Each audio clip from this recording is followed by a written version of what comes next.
for now, we're going to move on to our next speaker for the day, Biplav. He is an open source enthusiast and a mentor for scientific Ruby. I don't know how many of you know Wodro, who's part of the community who works on scientific Ruby. He invited Victor over this time, and we're so happy to have him. Victor speaks a lot at Ruby conferences, most recently at RubyConf Kenya and Ruby Kaigi, and he is also a poet. Over to you, Victor.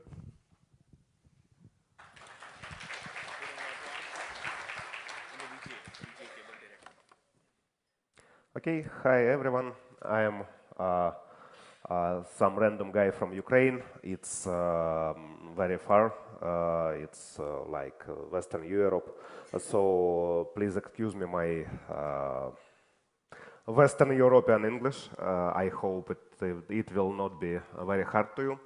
I am programming in Ruby for maybe 15 years now, mentoring Ruby, doing Ruby for work, doing Ruby for fun. I still not written any books in Ruby, but I believe it's also coming. And I wanted to tell you about one my hobby project. So it would not be maybe very practical talk, but I believe it would be fun. I hope it would be fun. Okay, so go to the talk. We want to understand the world. We all want to understand the world, because that's why we became programmers, because programming is basically understanding things and explaining things to each other and to computer. And so in this spirit of understanding the world, I'd like you to ask you some questions. It would not be a survey type question, so don't raise your hands, please. And they are not related to programming. It's some very random questions. Think of them, please. A second, and think how you can answer those questions from Ruby. Seriously, like what you will program if you need some of answers to any of those. Okay, we all programmers, some of us experienced, some not so, but probably also know what to do with our problems, so we have some paths. If we want some generic information about movies, we go to some movie API, we find some gem that works with this API, and so on and so on and so on. So we all know the path. But reality typically becomes more complicated. Because when we ask some question, the user asks some question, the problem asks some question. Okay, we need to write some code that for any given name of the city will return the country of the city. Probably this software working with geography, and at some point in time we will not just want city to country mapping, which we can store in some YAML on JSON, but want a lot of some random facts about the world around some city. The same with movies, of course, my previous questions, the same with pictures, and so on and so on and so on. So the generic solution of the problem, we have some well-known real-world entity and we want information about it, it becomes harder and harder. We start to think about multiple API, multiple gems, non-existent data, mixing data of different types and formats, and so on and so on. And typically when you want to write some probably script for your work, probably script for yourself, which does the simple things. Like, okay, I am going to Bengaluru, please, I went from Kharkiv, it's far, to Bengaluru, to India, where I never been, so I wanted to know what time is here, what weather is here, what currency is here, and so on, and so on, and so on, and so on. And I'd like to have some my own Ruby script to answer this question, but it's hard. But should it be hard? In fact, like I don't know about you, but my programmer's intuition says that data is here. We have a lot of open data about the world. We know that cool programming tools is here. Ruby is nice language. It allows to write clean idiomatic code to do the complicated tasks. Or also it allows to write Rails, but it's another story. So we want just something that allows us to say in Ruby idiomatically, like I have an entity named Bengaluru, give me all open information about it. I have an entity named Bengal Tiger, give me all everything about it. I have entity named, I don't know, Donald Trump, don't give anything about it. I don't want to know anything. It also can be done in Ruby, right? Something about Trump. I hope so. Okay. But from generic point of view, why would we need any of open data accessible through Ruby in easy and in idiomatic way? There are a lot of reasons. Building some complicated AI that needs knowledge about the world to do its complicated AI things.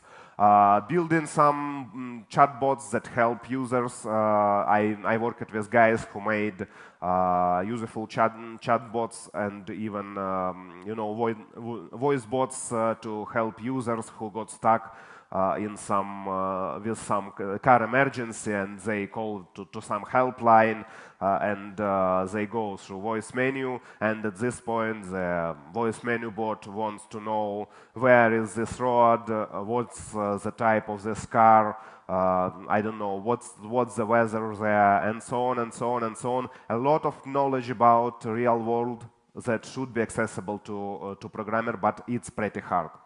But in fact, my main answer why I started to think about this, why I wanted to build this, to have this in Ruby accessible, just because it's fun. Or as Avdi said yesterday, because I wanted to make an effect, to do something that was previously inaccessible or hardly accessible to programmers. And I don't know where it leads. But I believe that making data accessible to programmers in an easy way, it's a value on itself. So what we can do about this? Yes, I really called my gem Reality, and I think it's a really cool name. I'm proud about it. And if you will not like everything else about this talk, you should agree that name is cool. Okay. So let's see. It's a real thing. It's like you should look at this, pre-keyword.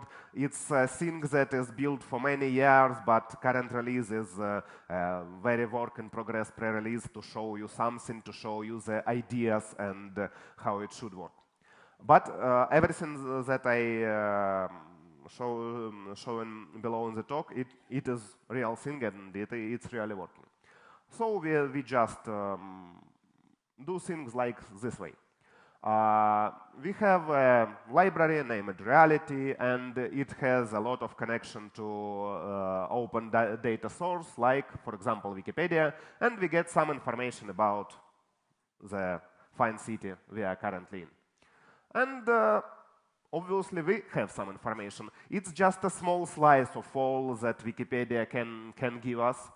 It's really small. The thing is, it's not just a text from Wikipedia page. Everybody can do this. It's parsed, formalized, and can be used in an appropriate manner. For example, this way.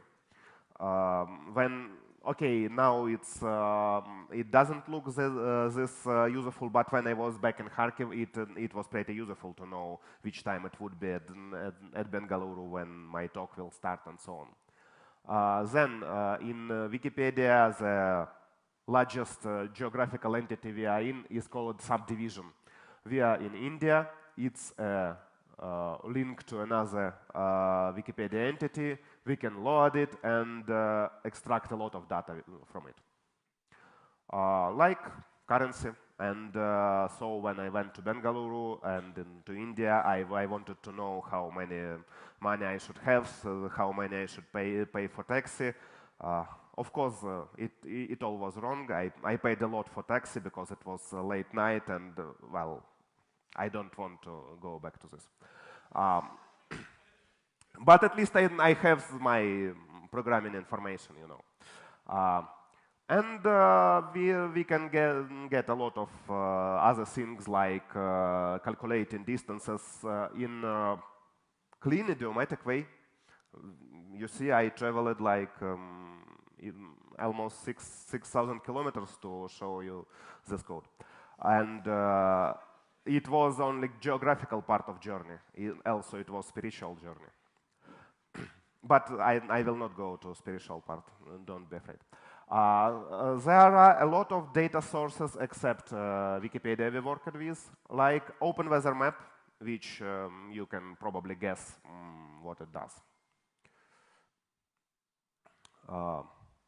It's weather for yesterday when I wrote the presentation. So now you know that I finished the presentation just one day before the talk, which how the professionals do it. So that's not all. Also, there is a lot of another data sources, but I'll just show some to give you the taste. There is a thing that accompany Wikipedia and has data like in more formalized way. It still has less data than Wikipedia, but it's more formalized. So we can it's called Wikidata. And we can have some interesting things from it. So far, it looks the same that you can get from Wikipedia, but you can do the complicated queries to it. Reality is a library which provides a very idiomatic interface, but underneath it converts to SPARQL semantic query language. You don't want to know anything about SPARQL, it's awful. But it's also awesome, but it's awful. Or you can, except for Wikidata, you can have another sources like OpenStreetMap. This simple query returns us the airport around the entity we fetched before, and it all note how it all works together. We have an entity from Wikidata, and we query OpenStreetMap about something around this entity, and so on and so on. And it's a really fancy way to know how Mumbai airport is called. What else? I'm not sure that it was looking fascinating, but I want to tell you something about how it's built. If you will not like the talk at all, at least you can go to somebody who missed it, and they will say what it was about.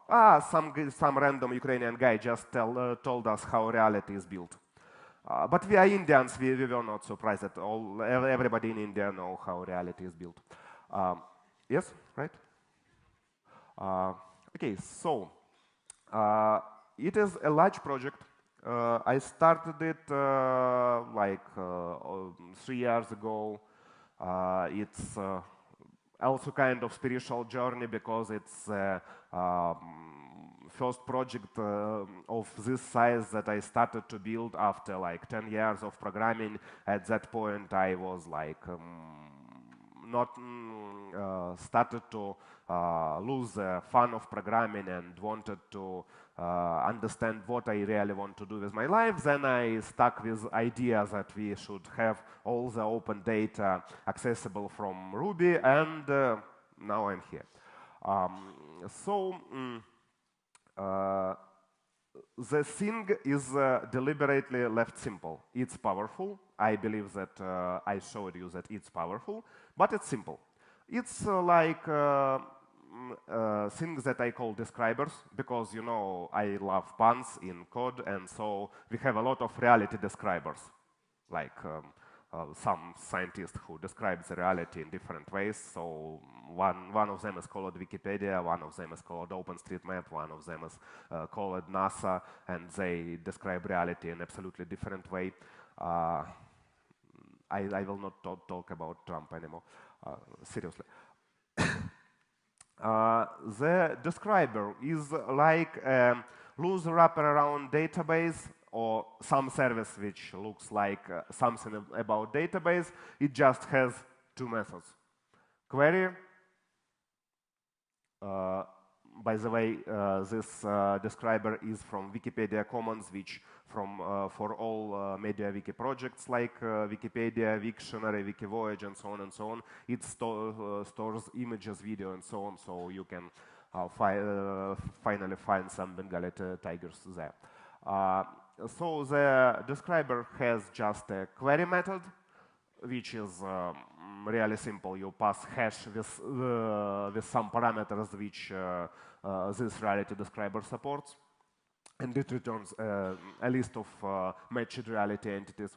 And get with one ID, which means makes sense for this particular reality describer, and returns you some entities about reality.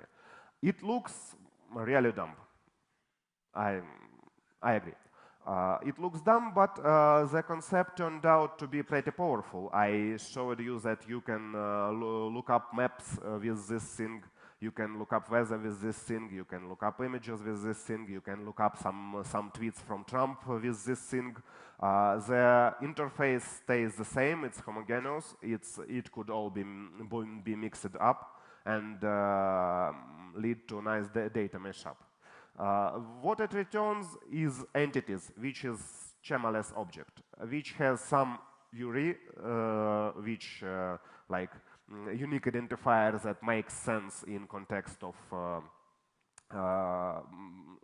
describers that describe this entity, has a lot of observations about this entity. So we have something, we have observations about it, and observations is this variable has this value. It may look a bit weird for you. Maybe you are expecting some like names like k and value or name and value and so on. But it makes sense in a scientific way, because we can have when we talk, for example, about weather, we can have a lot of observations about weather with same name, like temperature, and for example, different values and timestamps, and so you can this concept can be extended far from just a hash of keys and values. So we have observations about variables. And we have variables value, which just returns data. That's Bengali Tiger.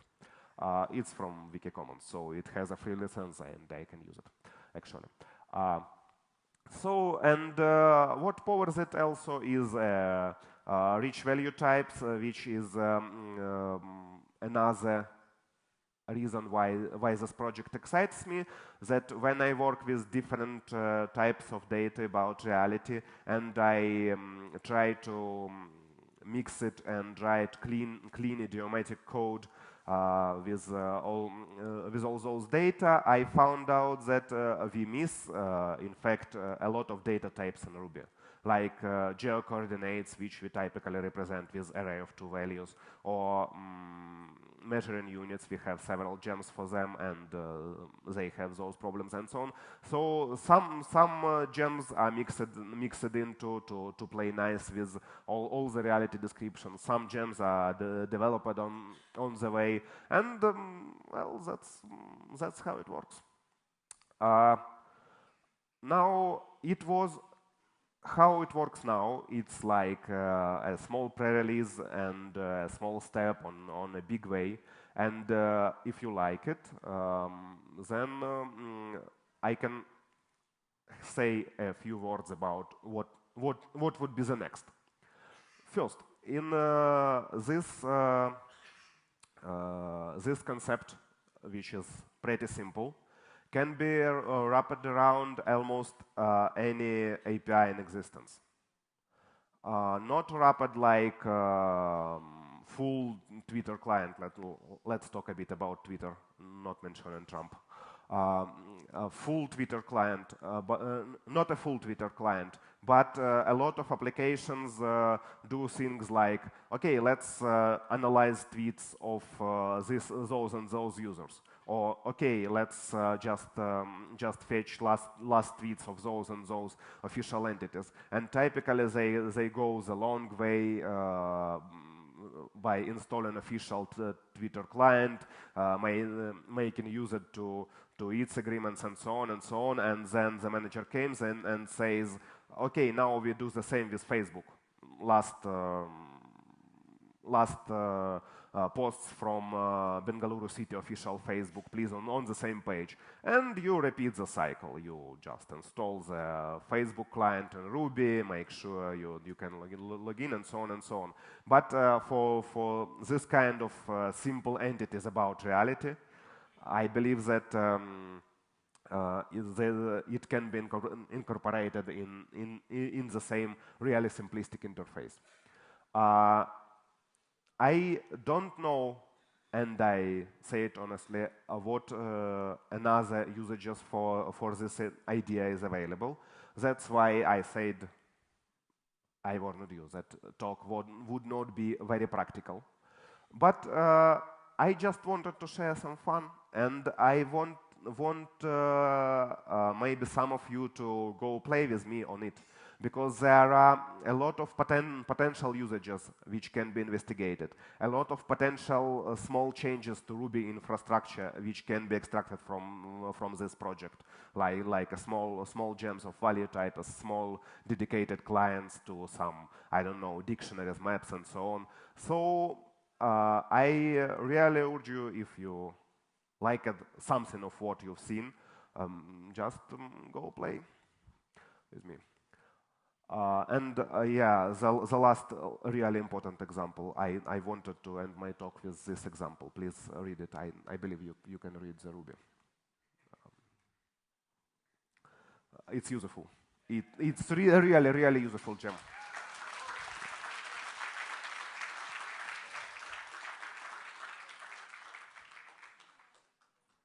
That's it. Yeah, I finished it in time. I'm good. Thank you. Thank you so much for that, Victor. Questions?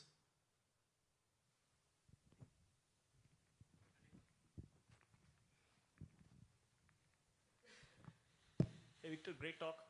Loved it. Quick question. You're essentially only working with all the portals which have APIs. There are certain, like you mentioned, local government sites. The judiciary usually is notorious for just publishing HTML pages every day or PDFs. Do you have an agenda in reality where you want to look at crawling and parsing and customizing it out at a later stage? Yeah, I believe so. To be honest, I even wanted to do, but it I haven't enough room in the stock. I wanted to do some demo describer of some Bengaluru movie site for the stock, which is okay. We take Nokogiri, we parse the HTML, we pass the get parameters, and we get to the same things. Several hash parameters to query, entity of cinema, entity of movie, several parameters. I believe it fits too. if data is only in CSV, if data is one large JSON that you should download, if even some data is one NASA service, pretty important, something about all stars and their current positions in the sky. Its current preferred protocol to connect is Telnet. So you need just Telnet there and fetch the data, and it also fits. Because the ideas are simple, the wrapper should be simple, and it should play nice with other wrappers, and it fits. Awesome, awesome, thanks. Thank you. Okay. Thank you so much for that, Victor. Further questions, please feel free to catch him in the breaks.